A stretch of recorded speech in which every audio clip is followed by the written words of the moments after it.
인테리어 비용 1억에 권리금까지 주고 들어왔는데 건물주가 월세 50%를 올리겠다며 싫으면 나가라고 합니다. 사장님들은 상가 임대차 보호법이 10년은 보장해주니 그냥 버티면 되는 것 아니냐고 묻습니다. 저희 사무실을 찾는 자영업자분들이 가장 많이 하시는 착각이자 대표님의 전 재산을 날릴 수 있는 위험한 믿음입니다. 그 10년이라는 숫자는 가만히 있어도 저절로 주어지는 선물이 아니라 건물주가 공격을 시작했을 때 법이 정한 절차를 기계처럼 완수해서 지켜내야 하는 전리품입니다. 묵시적 갱신이라는 요행을 바라다가 건물주가 기간 만료 전 6개월에서 1개월 사이 갱신 거절을 통지를 하였는데 만연히 대응 타이밍을 놓친다면 10년은커녕 2년 만에 빈손으로 나와야 하는 것이 현실입니다. 오늘 저희는 사장님들의 피 같은 보증금과 권리금을 지키기 위해 상가임대차 보호법이라는 무기를 제대로 휘두르는 것, 고액 임차인이 처한 차임 증감 청구 소송의 실무적 급소까지 낱낱이 파헤쳐드립니다.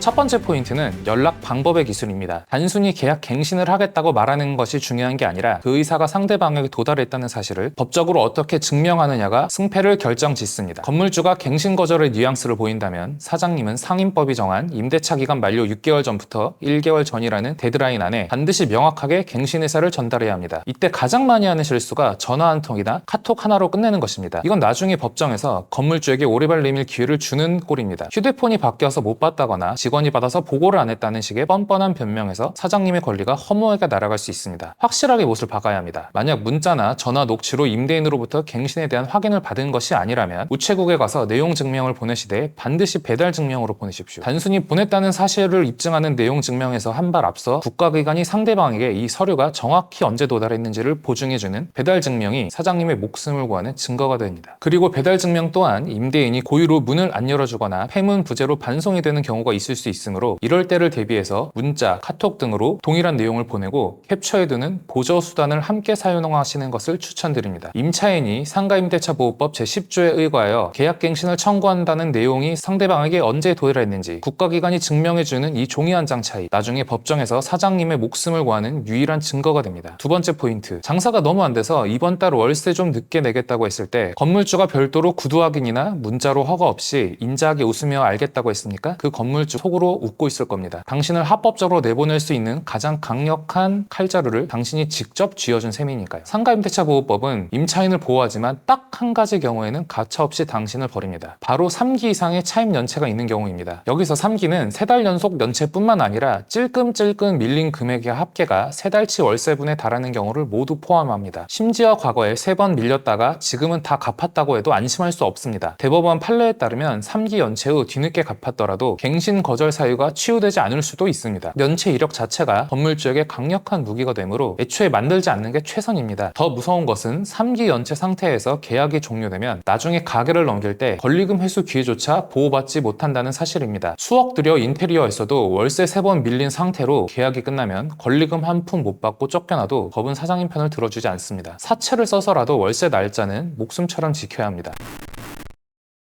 세 번째 포인트, 여기가 오늘 영상에서 가장 중요한 반전 구간입니다. 첫 번째 포인트에서 말씀드린 갱신 요구를 서면으로 확실히 박아두었다면 이제 건물주가 요구하는 월세 액수를 두고 싸울 자격이 생깁니다. 서울 기준으로 현재 환산보증금이 9억 원을 초과하는 고액 임차인에게는 5% 증액 상한선 룰이 적용되지 않습니다. 환산보증금은 보증금에 월세 곱하기 100을 더한 금액입니다. 예를 들어 보증금 3억에 월세 600만 원이면 환산보증금은 9억 원입니다. 이 금액은 시행령 개정에 따라 변동될 수 있으니 최신 기준 언제든지 확인하셔야겠죠. 이 경우라면 건물주가 주변 시세가 올랐으니 월세 5%가 아니라 50%를 더 내라고 요구하는 것이 법적으로도 가능하다는 뜻입니다. 50%를 못 올려주면 계약 갱신이 안 되는 것은 아닙니다. 갱신이 되기는 합니다. 법적으로 갱신 요구권이 우선하기 때문입니다. 문제는 얼마에 갱신되느냐입니다. 차임 증가에 대해 합의가 안 된 상태에서 덜컥 기간만 늘어나는 것이 아닙니다. 결국 법원으로 가서 판결을 받아야 하는데 이것을 차임 증가 청구 소송이라고 합니다. 법원에서는 감정평가서를 통해 주변 시세와 물가 상승률 등을 따져서 적당한 월세를 정해줍니다. 그런데 여기서 사장님들이 제 발로 걸어 들어가는 함정이 있습니다. 법원 판결이 나오기 전까지는 1년이 걸릴지 2년이 걸릴지 모릅니다. 이때 나는 인정 못하니까 원래 내던 월세만 내겠다고 버티시는 분들이 있습니다. 이게 바로 패착입니다. 나중에 법원에서 건물주 말대로 50% 인상이 맞다고 판결이 나면 어떻게 될까요? 그동안 덜 냈던 월세 차액에 지연이자까지 붙어서 한꺼번에 목돈으로 갚아야 합니다. 민사 법정 이율이 연 5%가 적용되고 판결 확정 후에도 미지급하면 연 12%의 지연 손해금이 붙습니다. 이때 그 목돈을 마련하지 못해 지급이 늦어지면 그 즉시 3기 이상의 차임 연체가 되어 기껏 지켜낸 10년 계약이 한순간에 해지당할 수 있습니다. 건물주에게 합법적으로 내쫓아달라고 홈런각을 내주는 꼴입니다. 그러니 건물주가 무리한 요구를 한다면 무조건 배째라고 버티지 마십시오. 소송 중에는 건물주 요구액 전부는 아니더라도 합리적으로 예상되는 인산분 전도는 납부해 두는 것이 안전합니다. 또는 분쟁 중인 차임을 법원에 공탁하는 방법도 있습니다. 변제 공탁은 임대인이 수령을 거절할 때만 가능하므로 단순히 인상분에 동의하지 않는다는 이유만으로는 공탁이 수리되지 않을 수 있으니 가능 여부는 별도 확인하셔야 합니다. 네 번째 포인트, 건물이 낡아서 재건축해야 하니 권리금을 포기하고 나가라는 말에 수많은 사장님들이 어쩔 수 없는가 보다 하고 포기하시는데요. 그런데 진짜 재건축 또는 재개발이 필요한지 확인해 보셨습니까? 법적으로 재건축을 이유로 갱신을 거절하려면 계약 체결 당시에 구체적인 철거 및 재건축 계획을 고지했거나 건물 안전 등급이 2등급으로 나와야 합니다. 단순히 리모델링 좀 하겠다는 정도의 사유로는 10년 보장된 사장님의 권리를 절대 뺏을 수 없습니다. 건물주가 재건축을 운운하면 당황하지 마시고 안전진단 결과서부터 보여달라고 당당하게 맞받아치셔야 합니다.